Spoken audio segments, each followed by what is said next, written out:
Okay, today we'll talk about periodic trends, and to be able to talk about periodic trends, we will hit upon Coulomb's law again from a couple lectures ago. So, to talk about periodic trends, I guess we have to know a little bit about the periodic table. You're not going to get much in the way of questions on the test, but just some background of how we got to our modern periodic table. So, Newland's had the idea of if you arrange at the time the elements that he knew, arrange them in rows of 8, you got columns that ended up having the same properties or very similar properties. And then Mendeleev came along and he had more elements to work with, and he used some of those same ideas, and he noticed that again, columns had similar properties, and he also had places where he didn't have elements to put in those spots, but he knew they should belong there. So basically he was theorizing that there's some elements that haven't yet been discovered, and now we've been able to fill in a couple of those blanks. And then Moseley came along and he changed Mendeleev's idea from atomic masses arranged by atomic mass to arranging the periodic table by atomic number. And to be able to do that, he had to be able to develop some instrumentation to figure out how many protons were in each element. Just a little background. I think you've went through all this last year in first year chem, but the columns in the periodic table, the first column, talking left to right, they all end in S1. The second column ends in S2. We'll jump all the way over to the very, very right column. The noble gases, they end in S2P6. 2 plus 6 equals 8, the octet rule. Anything on the right-hand side of the periodic table, and when I say on the right-hand side of the periodic table, there's a little step as you can kind of walk down. It doesn't go straight down a column. Those all end in P's. And then in the middle of the periodic table, the transition metals, they end in D, and they don't start till 1, 2, 3, 4 rows down. And then we take two groups of elements out of our normal periodic table, because otherwise, if we didn't, it'd be a very, very, very long periodic table and fit it on an 8.5 by 11 sheet of paper or a poster or whatever you want. They take the actinide in the lanthanide series and they take them out and they put them at the bottom of the periodic table, and those end in F's. We won't really get a chance much to talk about the F, those two series. Some of them are man-made, some are radioactive, but they're not going to be things that we're going to be studying in terms of chemical reactions. Okay, so a couple vocabs along the way. First one we'll hit is isoelectronic. If an element has a certain number of electrons, like helium has 2 electrons. Are there any other atoms that also have 2 electrons? No. But are there any ions that have gained or lost electrons to get to the same number as helium? Well, in this case, I guess our question that we're presented with is neon. So let's do neon. So neon is the 10th element in the periodic table, so it has 10 protons, which we don't really care about for this question, but it has 10 electrons. So are there any ions that also have 10 electrons? Well, fluorine often gains an electron. So it would have 9 electrons as an atom and then gain 1 electron for a total of 10 electrons. I'll do, I know it says 3, but we'll at least do 2. So sodium normally has 11 electrons, but as an ion become a positive charge, it has to lose an electron.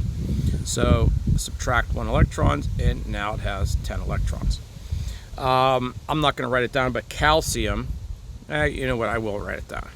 Calcium has normally a +2 charge. That means that, not calcium, magnesium, sorry. Still a +2 charge. Magnesium usually has 12 electrons as an atom, but to become an ion, it loses 2 electrons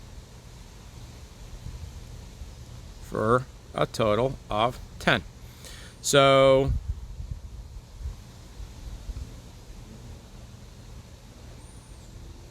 there are 3 ions in one atom that all are isoelectronic.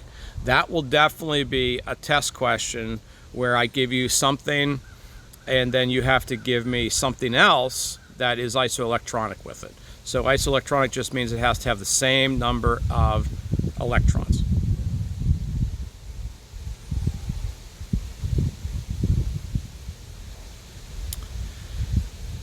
Okay, what affects periodic variation? What affects these periodic trends that we're going to discuss? And we've already mentioned these. It's Coulombic attraction. And I'll write down Coulomb's law for the parts that we're going to need.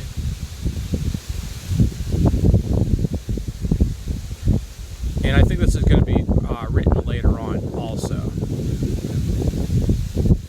And sometimes I might just write R. We're not doing this mathematically, we are doing this theoretically, but the Q's are charges. The charge of the nucleus could be one of those Q's. The charges of the electrons cumulative or individually, depending on what the question might be. And then R is the distance between those charges. So where is that electron located and how far away it is from the nucleus. So we can use some words instead of Coulomb's law. Some people use the term electron shielding, and that just means that if there's a lot of electrons, I'm going to use the Bohr model here. Here's the nucleus, and then here are levels of electrons. And these electrons here are further away from the nucleus because there's other electrons in between those electrons. So that could be electron shielding. I would prefer if you guys kind of stick to the distance part, the r squared part, to talk about that, and I did throw that in there, the distance. And then effective nuclear charge is, we'll call this, it doesn't really matter which Q you want to call it, but how many protons are part of that equation. Okay, so neon has 10 protons, so more nuclear charge than helium does. So just by that alone, but you can't work on it just alone because also distance is going to be of importance. So we'll kind of have to juggle both the charges of the nucleus and also the distance away from the two charges, the electron that we're dealing with and the nucleus.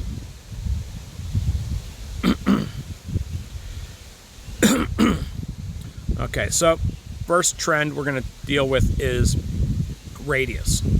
If it's an atom, we'll call it atomic radius. If it's an ion, we'll call it ionic radius. Don't try to memorize this ionic radius idea. You can, but I think we're going to try to use that idea, and we'll get to a question, and I'll show you how I'm going to do that. But again, radius, you don't have to know how they come up with the radius, but I'll show you here. So here is a nucleus, and of course it has some sort of outer area, but we don't know exactly where that is because electrons, we can't know exactly where they're located. So we're unsure how far that electron cloud goes out. And then here's another atom with its nucleus and its electron cloud. And we're unsure about that electron cloud, how far it is. But what we do know for certain is where that nucleus is located, and we know where that nucleus is located, and we can do that, not we, meaning you and I, but there's people that use X-rays to figure out where those nuclei are. And if you know the distance from the two nuclei, you take half of that distance and there's your radius. So that's how they figure out the radius of an atom or radius of an ion if you wanted to do that. Okay, so let's keep going here.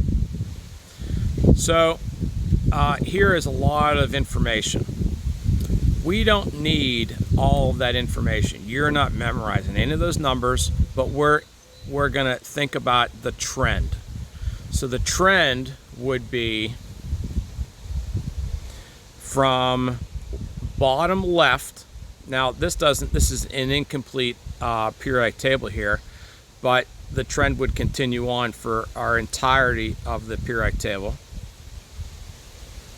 It goes from bottom left, biggest, to top right, smallest. Is there a couple hiccups along the way? There may be a few hiccups along the way, and we're not going to get, we will look at some exceptions throughout the year, but we're not going to look at the exceptions here for atomic radii, or in that case, ionic radii. But why does cesium have the biggest on this table, and why does helium have the smallest? So it's going to be all about Coulomb's law. So let's talk about helium first. Why is helium the smallest? Well, it doesn't have much in the way of charges. Helium has 2 protons, so not much in the way of the Qs, but here's the biggie.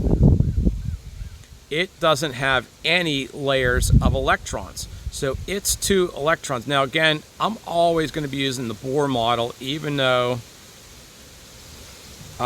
we're now into the quantum mechanical model, because I can show this two-dimensionally. These 2 electrons are as close as possible to the nucleus as you could get. So this R squared idea would be the smallest you could possibly get of any, well, other than hydrogen. Hydrogen and helium would have the same, basically the same distance away from the nucleus. Well then, why is helium a little bit smaller than hydrogen? Well, because of the charge of the nucleus. Helium has 2 protons, 2 positives poling, compared to hydrogen only has 1 proton poling. So we could very easily compare hydrogen and helium based on the Q. Helium has more charge than hydrogen does. And then let me erase this now, and let's talk about cesium.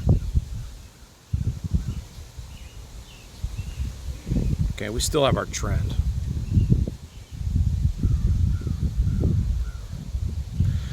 Okay, so now cesium, why is cesium the biggest?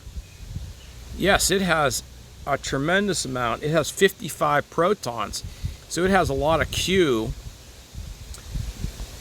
So that would think you'd be able to pull those electrons in. But the problem is it has 1, 2, 3, 4, 5, 6 layers of electrons between those outer electrons and the nucleus. So its distance is tremendous, and that's why cesium is bigger, is the biggest of the bunch. Well, why is it bigger than the rest of these other ones that are also in the same distance away from the nucleus? Well, over here we have a way more protons, so the nuclear pull is greater as you go from left to right, but the same distance away from the nucleus. So that's why it becomes a little smaller, and that's hard to think about. So you keep adding protons to the nucleus, you think it would get bigger, but in reality it gets smaller because the nuclear pull gets greater. The Q, the charge, gets greater as you go from left to right. Okay, so these would be typical kind of questions for you to get here. Arrange radii from smallest to largest. So I'm looking at magnesium. It's 1, 2, 3 down, rows down. Argon is also 3 rows down, and sulfur is also 3 rows down. So if I talk about Coulomb's law, the R's are the same. So we're not going to talk about the distances. They all have the exact same distances. So now it's about charge. And magnesium has 12 protons, argon has 18 protons, and sulfur has 16 protons. So the smallest would be the one that has the most nuclear pull. So that would be argon, would be smallest. And then we'd have sulfur, and then we'd have magnesium. So I would rather you do it that way instead of memorizing the trend, but you could just go memorize the trend also. And again, the trend is from the biggest would be bottom left, and the smallest would be top right. Sodium, rubidium, and lithium. Now these ones are all in the same column. So now it's not going to be as much about the Q. It's going to be, well, I'll put a little X there for Q. It's going to be more about the distance away from the nucleus. So rubidium is the furthest down in that column. So rubidium, whoops, smallest to largest, sorry. So let's go, lithium is the smallest because it has the least layers of electrons between the nucleus and the outer electrons. And then sodium, and then rubidium would be the biggest. Oh, now this one seems to be a little more difficult because fluorine and calcium aren't in the same columns or rows, but beryllium is in the same column as calcium.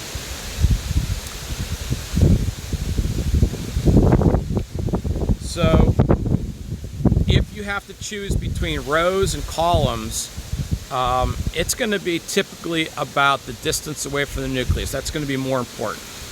You're just going to have to take my word for that. And you can go back and look at the data that kind of suggests that from previous slide. So now beryllium and fluorine, same distance away from the nucleus, but fluorine has a lot more nuclear pull, a lot more protons. So fluorine, smallest, then beryllium, and I guess just by process elimination then it would have to be calcium. But calcium has 1, 2, 3, 4 layers of electrons, so a lot more distance away from the nucleus. We can do the same thing now with ions, but you have to consider not where the atom is located on the periodic table, but where the ion would be in proximity if you kind of think about if it's lost or gained electrons. Calcium loses 2 electrons. So when calcium loses 2 electrons, it is going to have the same sort of configuration as argon. So that's 1 less layer of electrons. Potassium loses 1 electron, and it is also going to have the same configuration as argon. So that's strange. You would think then they would have the exact same radii, but they're not going to have the same radii. We'll figure out why. And then sulfur, -2, it would gain 2 electrons. So it's also going to have the same configuration as argon. So you'd think all those have the exact same radii. No. So they all have the same distance away from the nucleus because they all have the same configuration as argon now, but they don't have the same Qs. Calcium has 20 protons, so it has more Q.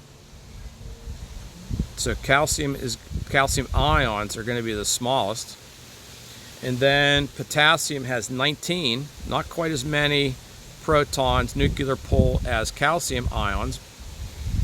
And then we have sulfur, which only has 16 protons.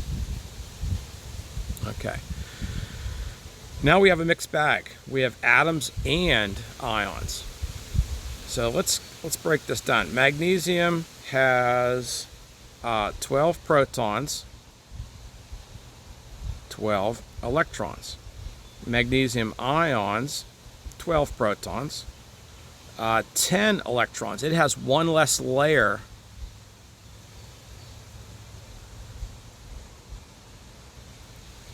of electrons. And then our aluminum, plus 3. Let me make that an ion. Make that an ion. Aluminum has 13 protons, and it only has 10 electrons. So it also has one less layer of electrons. Okay, so these two, because they have one less layer of electrons, are going to be smaller.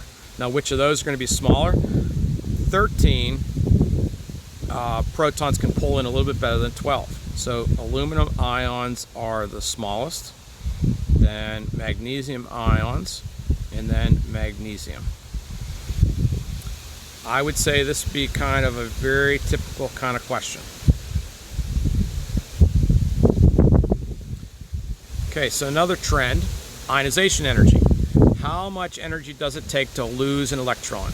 Still, it's going to be always about Coulomb's law.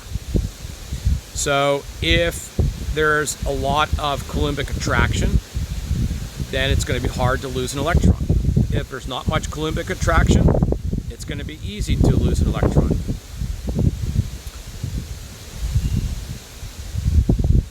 And by the way, here is, you don't really need to write this out as a chemical reaction, but this is what it would look like. It takes energy to lose an electron. And here is the act of losing an electron. If you lose one electron, that's the first ionization energy. If you lose more than one, then you can get second ionization energy, so forth. So here's a chart, and I think we may have looked at one of these previously in a different lesson. But let's break down a couple of these. So I think we broke down the first column of the periodic table. So there is lithium, there is sodium, and there is potassium. They are all from the first column of the periodic table. And as you see, those numbers decrease. So they go down as you go, the ionization energies go down as you go down the periodic table. And why is that the case? It's always about something about Coulomb's law. What is different about a column? The distance away from the nucleus. So as you get further away from the nucleus, potassium, its outer electron is further away from the nucleus than any of the other that I circled here. So it's going to have the least Coulombic attraction. So it's going to be the easiest to lose an electron. So that's for going down the periodic table. Let's erase that. Whoops. So maybe let's look at going across the periodic table. Maybe we'll look at, we don't have to look at everything. We'll just look at, here are two that are going across the periodic table. Why do those, looks like it gets harder to lose an electron? Well, they have the same distances away from the nucleus, so it can't be R. So that, therefore, it has to be something about Q. And neon has 10 protons, and fluorine only has 9 protons. So 10 protons can pull a little more effectively than 9 can. So that's why it goes it becomes more difficult as you go from left to right on the periodic table. And we're going to also point out a couple other things along the way here. We'll get there. We kind of just looked at the first ionization energies, but we're going to look at a couple other things. By the way, there's a few hiccups. We're going to also look at a couple hiccups there too. Which atom should have the smallest ionization energy and why? So these are important points that you're going to have to be able to talk about the why. So oxygen and sulfur, they're from the same column of the periodic table. So is it going to be about the Q's or the R's? Well, it's not going to be about the R's. So I'm just going to kind of scratch that out. Why is it not going to be about R's? Because they both are the same level The outer electrons are the same level away from the nucleus. Oxygen has 8 protons, and sulfur, whoops, what am I doing here? I thought I was doing oxygen and nitrogen, sorry. My bad. So this actually will be about R. Oxygen and sulfur are in the same column of the periodic table. Sorry about that. So since they are the same column, one of those are going to be having another layer of electrons. Sulfur has 1, 2, 3 layers or levels or orbitals. That's what we really should say, orbitals. And then oxygen has 2. So let me just change that.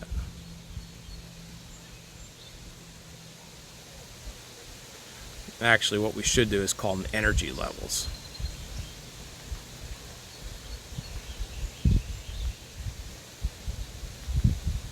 So the distance away from the nucleus for sulfur, those outer electrons, is going to be much greater. So it's going to be easier to lose a sulfur electron than it would be for oxygen. So sulfur would be the answer, and it's because of the R part of Coulomb's law, because of the energy level differences. Sorry. Ooh, second ionization energy. Not to lose 1 electron, but to lose 2 electrons. So here's lithium. Lithium has 3 protons. Then it has a shell of 2 electrons, and it has another shell of 1 electron if it's an atom. Beryllium, similar, has 4 protons, 2 in its first shell, and then 2 in its second shell. So to lose 1 electron, there's 1 electron. So now let's make that 1. Of course, we have to add that back in. So if it loses 1 electron, now lithium only has one. It has 1 less layer, one less energy level than beryllium does. So now this electron is much easier to lose than one of those electrons. So that's why beryllium, it's easier to lose the second electron from beryllium. Very, very difficult to lose the second electron from lithium. So which one would have a higher second ionization energy? It would be lithium. And why? Because once lithium loses 1 electron, it now has a much different distance away from the nucleus for its next electron than beryllium does. Okay, arrange each from lowest to highest first ionization energy. So again, it's about Qs, and it's about distances away from the nucleus. Silicon and sulfur and magnesium all in the same row. So it can't be about R. It's going to be about Q. Sulfur has the most protons, so it's the hardest to lose an electron. Magnesium has the least, so it's going to be magnesium, then silicon, and then sulfur. Bromine, fluorine, and chlorine, they're all in the same column of the periodic table. So now it's going to be all about the distance away from the nucleus. So bromine is the furthest down of the 3. It has the most distance away from the nucleus for the outer electron. So it's the easiest to lose. Then chlorine, then fluorine. Little mixed bag here. We have sodium, magnesium, and beryllium. Beryllium has 1 less layer of electrons. It's going to be really difficult to lose an electron from beryllium compared to the other 2 because it has a lot more distance away from the nucleus.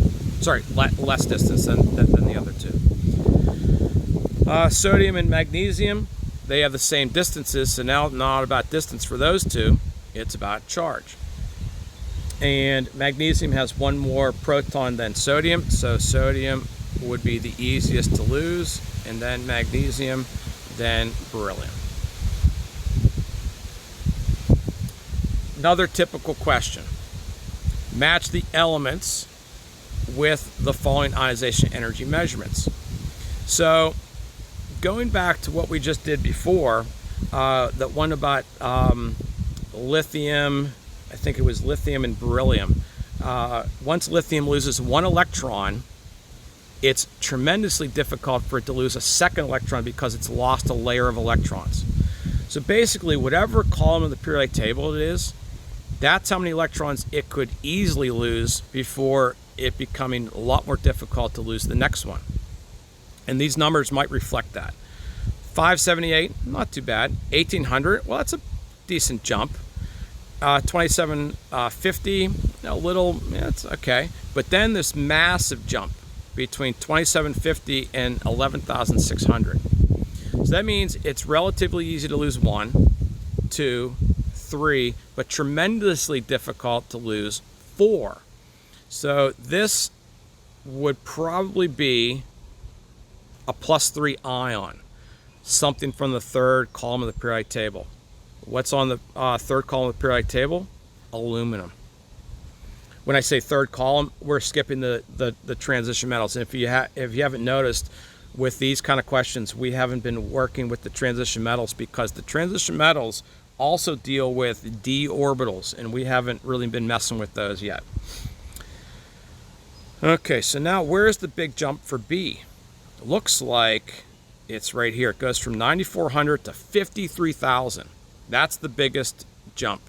So that means it's not truly difficult to lose 1, 2, 3, 4, 5, but then it's massively difficult to lose the 6th. And again, why do they have these big jumps? Because once it loses a certain number of electrons, it's lost an entire energy level of electrons.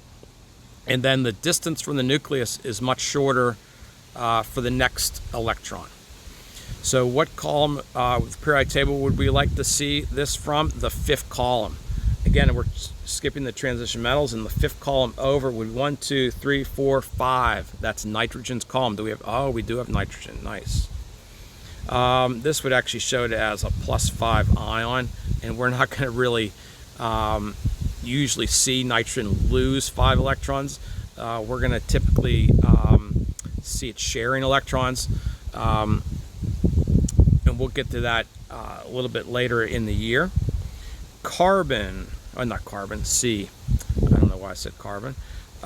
Looks like it's fairly easy to lose 1, 2, 3. Where's the big jump here?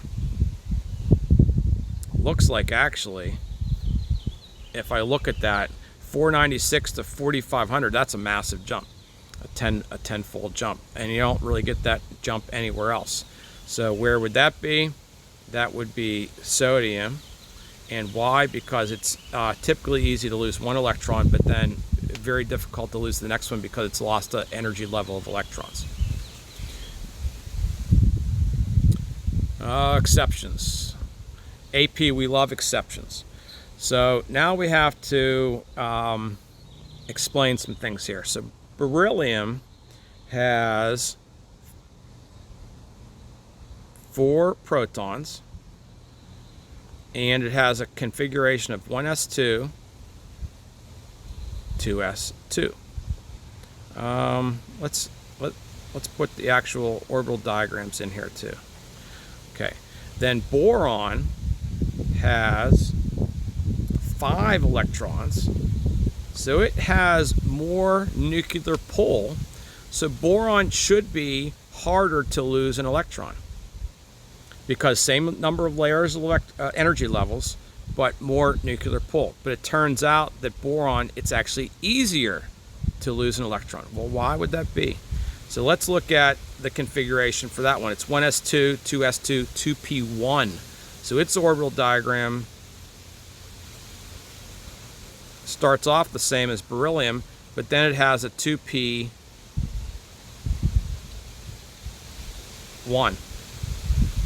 Turns out that this electron, we'll give it a different color here, this electron right here is not very stable in that spot. Think about one ping pong ball in a big cardboard box. It would be able to roll around in there. I think actually instead of a big ping pong, a big box, it's the box isn't very high. So if you're juggling that around, it'd be fairly easy for that ping pong ball electron to bounce out of there. Bounce out of there means losing an electron. And so sometimes that occurs. In this case, beryllium versus boron, it definitely occurs. So here's another exception. Nitrogen and oxygen. So nitrogen has 7 protons and oxygen has 8 protons, but the same energy levels. So it should be harder to lose a oxygen, but it's not. It's actually easier to lose an oxygen electron than it is nitrogen. So let's figure that out. Nitrogen, its configuration is 1s2, 2s2, 2p3. Oxygen, 1s2, 2s2, 2p4. So we're not going to have to draw the entire orbital diagrams, but we're going to draw just the 2p part. So here is 2p for nitrogen, 1, 2, 3, and then here is oxygen, 1, 2, 3, 4. Think about the ping pong balls again. If I would fill up the entire bottom of a ping pong of a cardboard box with ping pong balls, it would get pretty tight, and that's kind of like nitrogen. You could jiggle that around a little bit, and those balls might all stay intact in their locations. But now just put one more ping pong ball in, and it is the only ping pong ball resting above the other ping pong balls. Now, ping pong balls and cardboard boxes aren't the same thing as quantum mechanics, but it at least gives you you can visualize it maybe a little bit. And if you're jiggling around that cardboard box, that ping pong ball that's sitting atop might be able to easily jettison out of the box, hence a little bit easier to lose that ping pong ball, lose that outer electron. So this electron right there is a little bit easier to lose. So that's another exception. So I think that there's probably a good chance on the AP test and on my test that you're going to get one of those exceptions to have to explain. And so how are you going to explain that? With orbital diagrams and electron configurations. Okay, the rest of these, we're going to spend a lot of the time, the rest of the year, hitting upon these types of chemical reactions that occur because of its ability to lose electrons. So you don't have to memorize any of these, but you can look at these at your leisure here. Hydrogen has one outer electron before it loses an energy level of electrons, so it would likely lose an electron. Although there are times it gains an electron to become S2. That would satisfy the duet rule. Here's the rest of column 1. Loses 1 electron. We're not going to spend too much time thinking about these. In column 2, typically loses 2 electrons. Column 3 typically loses 3 electrons. Yeah, we have a couple sort of abnormal kind of reactions there we'll get to. These aren't things for our test for Unit 1, but these are just things to think about as we move forward. Column 4, might have a +4, but we will find out that there might be some sharing of electrons that might start to occur, and so forth as we get further on in the periodic table from left to right. We might not be gaining and losing electrons. We still might be gaining electrons for those, but we also might be sharing electrons. And so here's a few others, different columns. But let's actually talk a little about the transition metals, because we haven't done that yet. So the transition metals end in Ds, and some people put the Ds afterwards. Some people put the S's at the end, but they both are important. Remember, I was telling you in a different lecture that there's sometimes big jumps between orbitals, and then there's sometimes very small jumps. Well, between the D's and S's, there's often a very small jump. So sometimes they only lose, these transition metals only lose electrons from their S's, but sometimes they also lose it from their D's. So if you were a +1 ion, you would have lost 1 electron from the S. If it's a +2 ion, then you'd have to lose 2 electrons from the S. That's the idea. But these electrons often, and we'll talk a lot more about this as we move on, sometimes the electrons sort of jump between the D's and the S's, and it's about having these orbitals as either empty. That's a very stable method for these electrons to reside. Also, they could be full. That's not going to happen too often. Or they could be half-filled. And so, and we talked about that with the nitrogen, with that exception in the previous slide. And I think that might be it.